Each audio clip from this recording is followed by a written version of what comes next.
결혼 생활 3년 차에 접어드는 올해 33살 여자입니다. 결혼 생활 내내 남편하고는 아무런 문제가 없었어요. 진짜 문제는 결혼도 하지 않고 시부모님 밑에 얹혀 살던 아주버님에게 있었지요. 시어머니와도 별다른 문제 없이 잘 지내는 편이었는데 항상 아주버님만 엮였다 하면 큰 문제가 있었죠. 남편은 저보다 2살이 많고 아주버님은 남편보다 2살이 더 많았습니다. 여태껏 살아오면서 수많은 사람들을 만나봤지만 저희 아주버님만한 사람은 또 본 적이 없는 것 같습니다. 결혼 전 시댁에 처음 인사를 드리러 갔을 때가 돼서야 아주버님을 실제로 처음 만나게 되었어요. 왜? 형만한 아우가 없다는 말이 있잖아요. 남편의 사람됨됨이 덕분에 아주버님 또한 좋은 사람이 아니겠냐 하고 막연하게 생각하고 있었습니다. 남편하고는 연애를 꽤나 길게 했던 편인데 아주버님을 실제로 만나본 적은 한 번도 없었거든요. 아주버님을 처음 만난 날이 돼서야 남편이 저에게 자기 형을 한 번도 소개시켜주지 않았던 이유를 알게 되었습니다. 아무래도 나이 차이가 4살이나 나다 보니 제가 불편해할까봐 그랬던 거라고 생각했는데 그게 아니라 말 그대로 보여주기 쪽팔려서 그랬던 거였어요. 그날 그 자리가 결혼 허락 받으러 처음 인사드리러 갔던 자리였고 가볍게 식사 정도만 하는 자리였거든요. 시어머니도 가만히 계셨는데 자기가 무슨 면접관이라도 된 것 마냥 저에게 질문들을 던지더라고요. 심지어 아주버님이 던진 질문 중에는 대답하기 굉장히 껄끄러운 사적인 질문도 덜어 있었어요. 제가 유학을 다녀왔는데 유학 갔을 때 외국인 남자친구가 있었느냐 하는 그런 것들부터 해서 말이죠.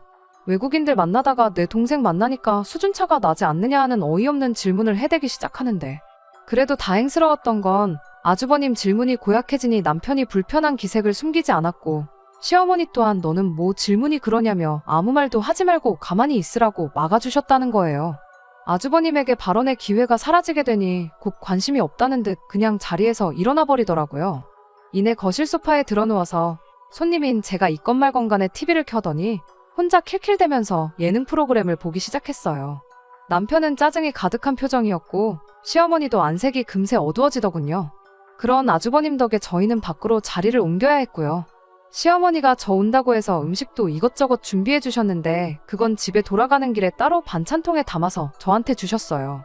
아무튼 옮겨간 자리에서 시어머니가 아주버님에 대한 이야기를 먼저 꺼내셨습니다. 첫째도 둘째 마냥 자기 앞가림은 스스로 했으면 얼마나 좋았겠냐 하면서 첫째라고 집안 지원은 있는 대로 다 받았는데 혼자 노력한 둘째의 반도 못 따라간다며 한탄을 하시더군요. 그때 아주버님이 그 나이 먹도록 아직 제대로 된 직장은 물론이고 모아놓은 돈 또한 한 푼도 없다는 걸 알게 되었지요.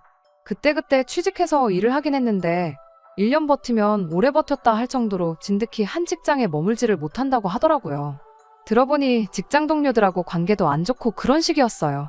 그나마도 30 넘어서부터는 취직 자리도 잘 구해지지 않아서 요 근래에는 아르바이트하고 그러는 게 고작이었나 보더라고요.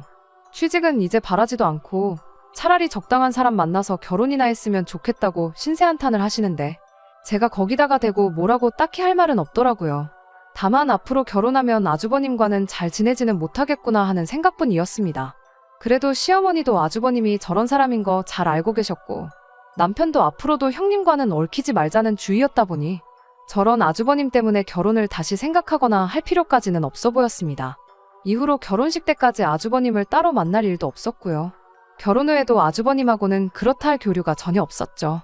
허나 그런 아주버님을 피할래야 피할 수 없는 날들이 덜어 있었는데 아무래도 아주버님이 시부모님 밑에서 살고 있었다 보니 시댁 방문할 때만큼은 아주버님을 매번 마주해야 했습니다. 결혼 후 처음 맞는 시아버지 생신날이었어요. 주말에 어디 괜찮은 곳 예약을 해놓으려고 했는데 어머님께서 뭐하러 굳이 밖에 나가서 큰돈을 쓰냐, 아버님이 생일은 당일에 챙기는 걸 좋아한다며 퇴근하면 남편하고 저녁 먹으러 시댁으로 오라고 하셨습니다. 원래는 생신 선물 겸해서 용돈 하시라고 50만 원을 드리려고 했는데 아주버님까지 포함해서 5명 식사비 생각했던 것까지 해서 100만 원을 준비했어요. 퇴근하고 남편과 중간에서 만나 시댁으로 곧바로 출발을 했죠.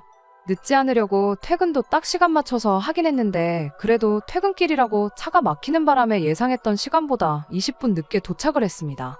도착 예상 시간이 늦어짐에 따라 시어머니께도 언제쯤 도착하겠다 미리 말씀을 드렸었죠.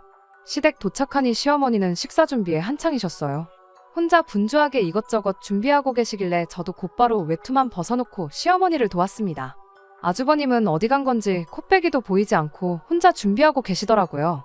시어머니는 제 생각을 바로 읽기라도 하셨던 건지 쓴웃음만 지으며 첫째는 술을 아주 진탕 마시고 오늘 아침 돼서야 들어와 여태껏 꿈나라라고 하더군요. 그때가 평일이었는데 그때까지 자고 있는 것도 대단했지만 평일에 아침까지 술을 먹고 집에 들어오는 것 또한 대단하구나 싶었네요. 제가 어머님 앞에서 아주버님 흉을 볼 것도 아니고 같이 뒷담화를 할 것도 아니고 해서 그 말 듣자마자 그렇군요 하고 대화의 화제를 애써 돌렸습니다. 그렇게 시어머니 도와서 음식 준비 끝내고 상 다 차려놓고 식사를 시작했습니다. 식사 시작 전에 어머님이 아주버님한테 밥 먹으러 나오라고 깨우긴 했는데 아주버님은 그때까지도 방에서 나올 생각이 없어 보였죠. 그래서 식사를 먼저 시작했고요. 아버님께 생신 선물로 준비한 봉투들이니까 뭘 이렇게 많이씩 주냐며 엄청 좋아하셨어요. 식사 시작하고도 화기애애하니 분위기가 엄청 좋았죠. 식사 중간쯤 돼서야 방문이 열리는 소리가 들리더라고요. 아주버님은 부시시한 머리에 눈곱도 떼지 않은 채로 자리에 앉더라고요.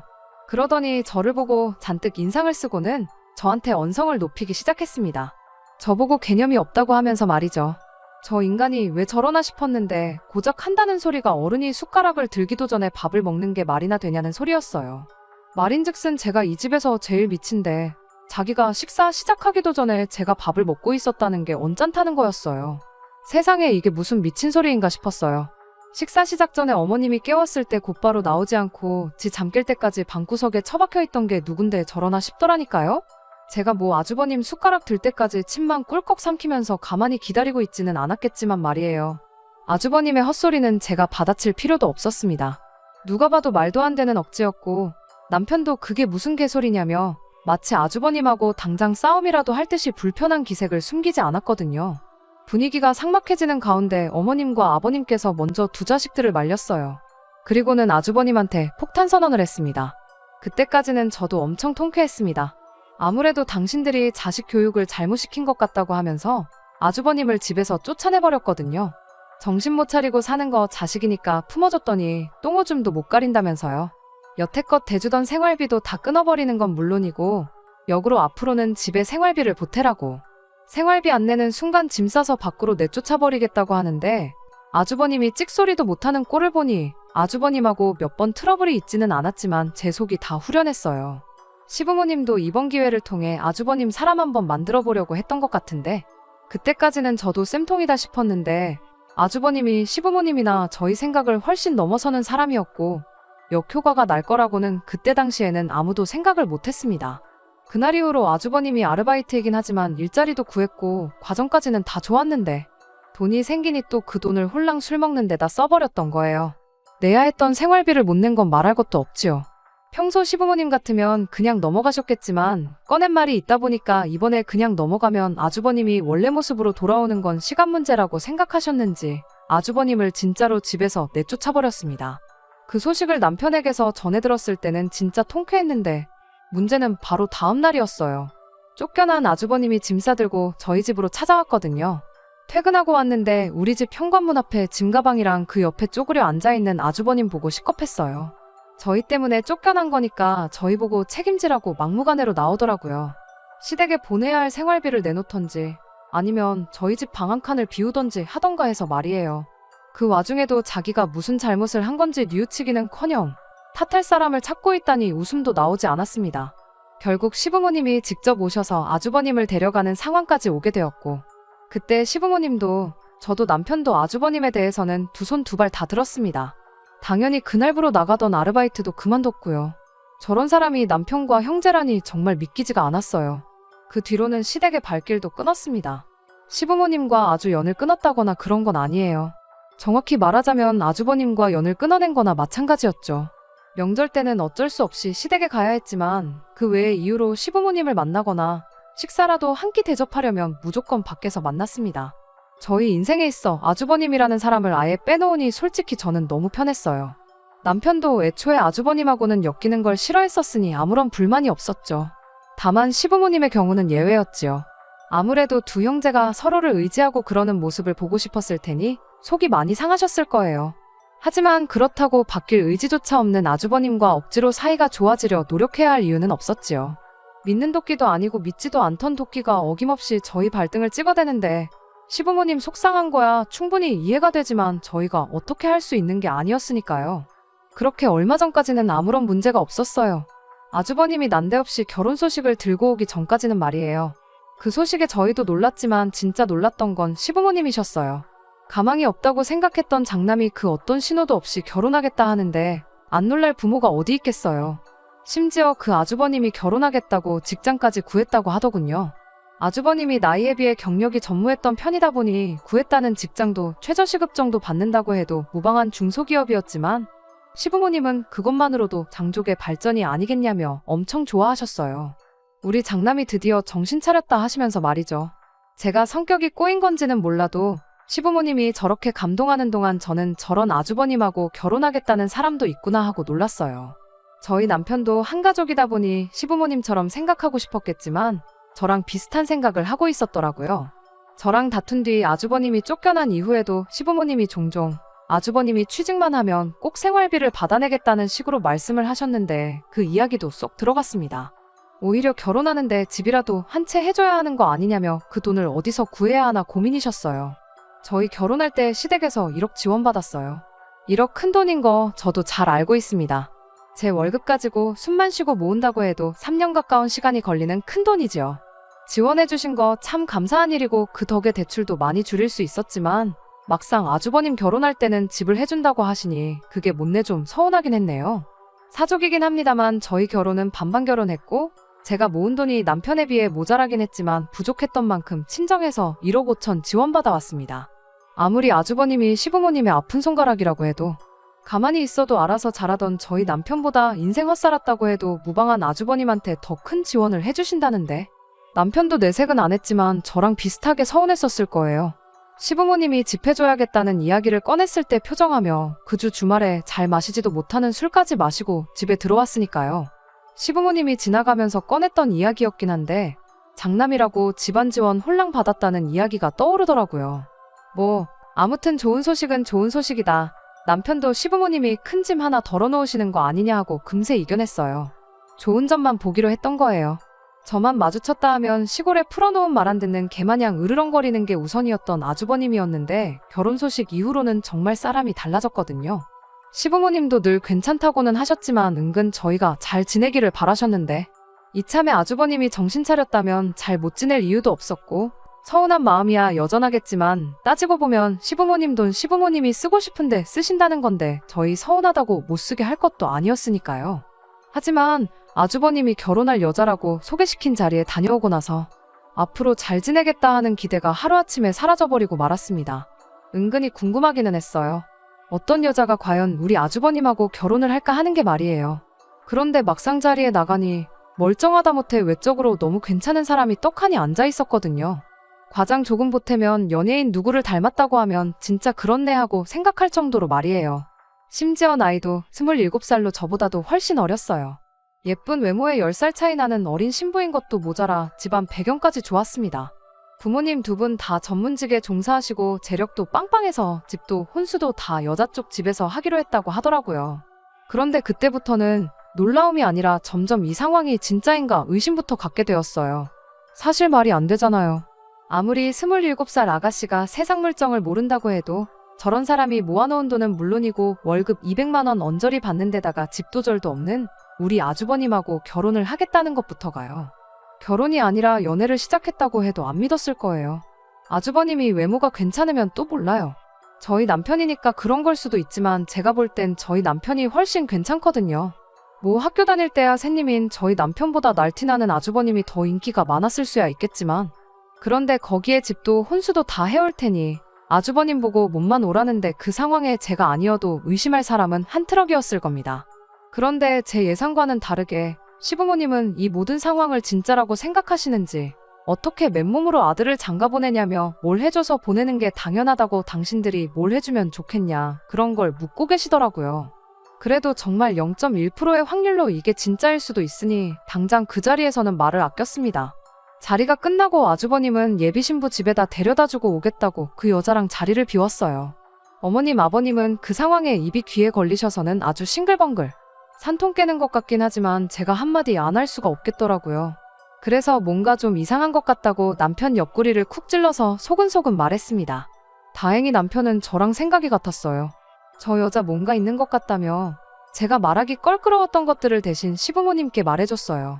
하지만 시부모님은 저희들 말이 귀에 들어올 리가 만무했죠. 암만 고슴도치 자식이라지만 자기 눈에는 우리 아들이 훨씬 훤칠하고 아깝다는 말을 하시더라고요. 남편과 저는 상황을 좀 더 지켜보자고 시부모님을 설득했어요. 시부모님은 그러겠다고 하셨지만 말뿐이었습니다. 정작 상견례 자리에는 저희를 부르지조차 않았어요. 저희 모르게 상견례까지 진행을 하고 얼마 지나지 않아서 결혼 준비를 시작했습니다. 그리고 그 과정에서 시부모님과 완전히 갈라서게 되는 일이 있었습니다. 얼마 전에 시어머니께서 급하게 볼 일이 있다며 저희 집에 찾아오셨어요. 장가보낸 아들 집에 시모가 괜히 들락거리면 부부 사이만 나빠진다며 저희 집엔 집들이 이후로는 한 번도 찾아오셨던 적이 없던 시어머니셨다 보니 그 방문이 보통 일은 아니겠다는 예상이 들었어요. 아니나 다를까 대번에 돈 이야기부터 꺼내시더군요. 저희 아파트를 담보로 잡아서 대출을 한 5억 정도 땡겨와 보라고 하는데 제가 들은 게 정녕 진짜인지 제 귀를 믿을 수가 없었습니다. 남편도 얼굴이 사색이 돼서 갑자기 웬 5억 타령이냐고 집에 무슨 큰일이라도 난 거냐 하면서 어머님께 되물었지요. 어머님은 단일의 주저함도 없이 그게 아니라 니네 형 결혼 비용 때문에 그런데 도무지 당장 10억을 구할 방법이 보이질 않아서 너네 도움 좀 받으러 왔다는 이야기를 꺼내시더군요. 저희 집을 담보로 5억을 받아오라는 것도 가당치 않은데 10억이라니 그건 또 무슨 소리냐고 대번에 되물었어요. 어머님은 상견례 당시 이야기를 꺼내더군요. 예비며느리야 우리 아들한테 푹 빠져있으니 그렇다 쳐도 예비사돈들은 결혼을 탐탁치 않아 했다고요. 하나뿐인 외동딸 시집 보내는 거니 당연히 집도 혼수도 다 해줄 수 있지만 우리 딸을 행복하게 해줄 능력이 있는 남자인지 봐야겠다고 했답니다. 그리고 그때 요구한 게 10억이 찍혀있는 통장이었다고 하더라고요. 그 말을 듣자마자 그때 당시 저희 의심이 확신이 돼버리고 말았어요. 그래서 시어머니께 이거 100% 사기라고 안 봐도 뻔하니 볼 것도 없다고 말씀드렸죠. 그런데 이게 웬걸 시어머니는 벌써 시댁집을 담보로 잡아서 5억을 내줬다고 하더군요. 그런데 시어머니 반응에 당황하는 기색은 하나도 없고 확신 가득한 말투로 절대 사기가 아니라고 하는 겁니다. 사돈 측에서 그 10억을 만들어 오라고만 했지 달라고 한 게 아니지 않냐고요. 게다가 3억을 만들어 오는데 유예기간을 3년이나 줬대요. 사기를 칠 양반들이었으면 진작에 입금부터 하라고 했지 3년이라는 긴 시간을 줬겠냐며. 일단 10억만 만들어 놓으면 집 명의도 공동명의로 해준다고 했다고. 그러니 하루빨리 10억을 만들어서 장가 보내는 게 시부모님 입장에선 이득이라고 설명을 하더라고요. 게다가 그 여자가 또 돈을 그렇게 잘 번답니다. 자기도 아주버님하고 하루빨리 결혼하고 싶다고 돈만 도와주면 대출이자에 추가로 돈을 얹어서 매달 입금을 해주기로 했다고. 벌써 5억 해주자마자 한 달치 이자에 추가로 200만 원을 더 얹어서 보냈다고. 그러니 너희도 빨리 대출받아서 돈 만들어 오고 돈 갚을 때까지 앉아서 200만 원씩 벌면 되는 거라고. 당신 오늘 여기서 자고 갈 테니까 날 밝으면 회사 휴가 내고 은행부터 다녀오자고 보채시는 겁니다. 여기까지만 들어도 큰일 났구나 싶었어요. 5억은 다행히 아주버님 명의 통장으로 보내셨다고 하길래 그럼 날 밝으면 은행부터 갈 게 아니라 아주버님한테 가서 통장 뺏어오고 그 돈도 돌려주고 오자고 말했습니다. 시어머니는 그런 남편을 두고 엄청 답답해하더라고요. 그래서 처음 소개받았을 때는 미처 하지 못한 이야기들을 꺼내게 되었습니다. 생각해보시라고. 세상에 어느 여자가 37 먹도록 제대로 된 직장도 가져본 적 없는 데다가 미래도 없는 자기랑 10살 차이 나는 남자랑 결혼한다고 15억 집을 해오겠냐고요. 시어머니한테는 충격적인 이야기일 수도 있었겠지만 저 정도면 충분히 상황을 이해하실 수 있을 거라 생각했는데 오히려 어머님은 저희에게 화를 내셨습니다. 옆에서 가만히 말을 아끼고 있던 저까지 걸고 넘어지면서요. 평생 니들 뒷공무니도 못 따라올 것 같던 형이 잘나가는 집안에 사위로 들어간다니 배가 아프냐. 니 형 결혼 상대가 니 와이프보다 어리고 예쁜데 능력까지 좋은 게 그렇게 질투나서 멀쩡한 형 혼사길 방해를 하느냐 하면서 역정을 내는데 저랑 그 여자랑 비교한 것부터 엄청 충격적이었습니다. 제가 여태 알고 지내던 현명하던 분들이 맞나 싶더라고요. 아무리 막막했던 장남 미래의 동아줄이 내려왔다 해도 그렇지 누가 봐도 썩은 동아줄이 분명한데 그 줄을 굳이 잡는 것도 모자라 이젠 멀쩡히 잘 살고 있던 저희까지 똑같은 썩은 동아줄을 붙잡으라 강요를 하시니 뭐라 할 말이 없더군요. 남편은 미래가 뻔히 보이는데 절대로 그 돈을 해줄 생각이 없으니 돌아가시라 했습니다. 시어머니는 끝까지 혀를 끌끌 차면서 어디 니네 형 결혼해서 잘 풀리면 두고 보자고 그때 가서 떡고물 좀 나눠달라고 해도 아무 소용없다시면서 자리에서 일어났습니다. 어머님이 돌아가시고 나서 남편한테 다른 건 몰라도 1억은 해드리자고 말을 건넸습니다. 남편이 저한테 제정신이냐 너도 미친 거냐 하면서 독하게 말을 했는데 나도 생각이 있어서 그러는 거라고 걱정 말라고 한마디 해줬습니다. 결혼 생활 내내 저금했던 돈 탈탈 털어도 1억을 만들 수가 없었어요. 그래서 모자란 만큼은 염치불구하고 친정부모님께 빌려서 만들어놨습니다.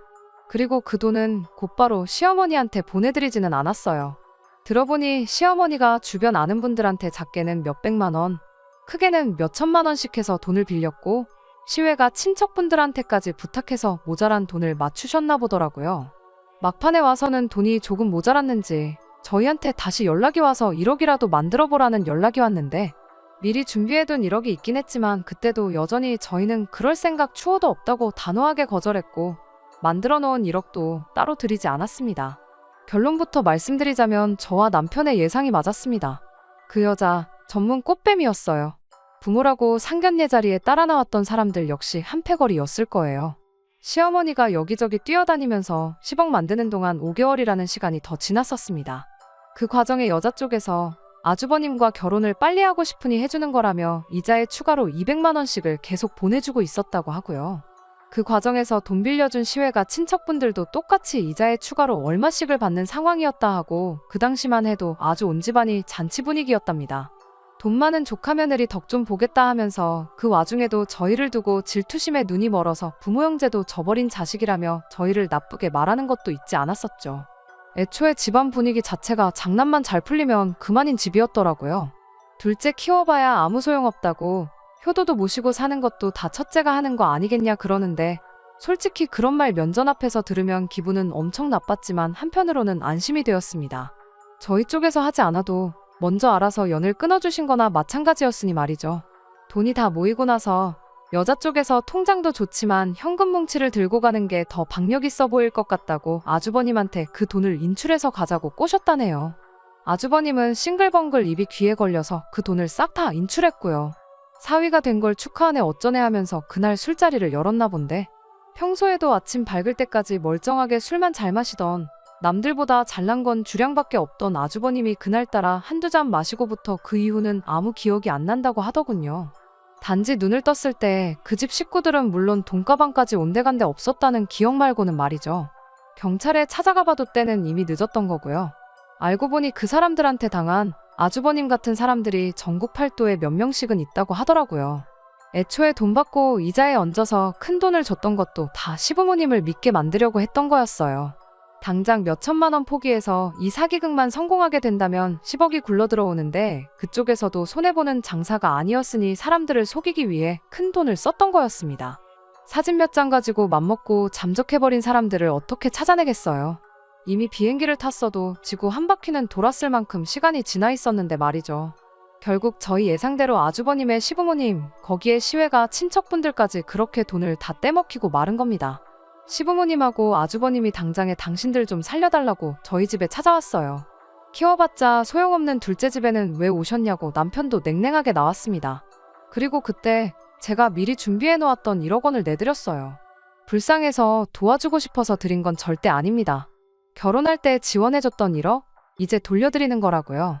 그리고 이제 이걸로 어머님 아버님과 저희 사이에 더 이상 금전적으로 그 어떤 것도 얽힌 게 없는 거라는 설명도 덧붙였습니다. 애초에 저희가 말렸던 일이었던 만큼 앞으로도 이 일과 관련해서 도와드릴 수 없다는 걸 확실하게 밝힌 거예요.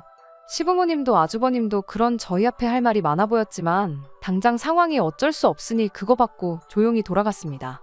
그렇게 시댁하고 연 끊고 지낸 지도 벌써 몇 달이 넘어가네요. 간간히 시부모님한테 연락이 오고 있긴 하지만 애써 다 무시하고 있습니다. 그건 남편도 마찬가지고요. 남편은 아직도 자책을 하고 있어요. 대로변에 드러눕는 한이 있더라도 시부모님을 자기가 뜯어말렸어야 했다고요. 하지만 당시 상황을 다시 생각해봐도 저희가 무슨 수를 쓴들 시부모님을 막을 방법은 없었을 것 같아요. 남편한테 시부모님한테 1억 돌려드리고 완전히 연을 끊어버린 내가 원망스럽냐고 물어봤는데 다행히 그렇지는 않답니다. 오히려 그 와중에 그 큰돈 내주고 깔끔하게 금전적인 관계를 정리해줘서 고맙다고 그거 아니었으면 모르긴 몰라도 시부모님 빚을 우리가 같이 갚고 있지 않았겠냐고 하더라고요. 시부모님은 살던 집 내놓고 일단 친척분들 빚부터 갚아주셨답니다. 제가 드린 돈에 일부러 당신 대출도 원금 얼마를 줄였고 아주버님도 시부모님 등살에 못 이겨 한 달에 이틀인가 쉬고 밤낮 가리지 않고 돈을 벌어오고 있다고 하더라고요. 아주버님 정신 차리는 값이라고 하기엔 너무 비싼 돈이 들었네요. 덩달아 시부모님까지 모든 걸 잃어버리셨고 말이죠. 뻔한 걸 두고 당한 사람들이 멍청하다고 하기엔 잠깐 주변만 돌아봐도 당하는 사람들이 너무 많은 것 같습니다. 제 친척분 중 한 명도 2년 전에 보이스피싱으로 엄청 큰 돈을 날리셨기도 하고, 제 직장 동료분 중에 한 분은 조직적인 투자 사기에 걸려서 여태 모은 돈을 몽땅 날린 사람도 있어요. 당한 사람을 탓하는 것보다 이런 일이 앞으로 일어나지 않도록 하는 예방책이 생기는 것도, 그리고 남을 속여서 돈을 갈취하는 사람들에게는 죄질에 걸맞는 강도 높은 처벌이 생기는 게 더 중요하다는 생각이 드네요. 끝까지 들어주셔서 감사합니다. 오늘의 사연은 여기까지입니다. 구독과 좋아요, 알람 설정 부탁드리고 더 좋은 사연으로 다시 찾아뵙겠습니다. 감사합니다.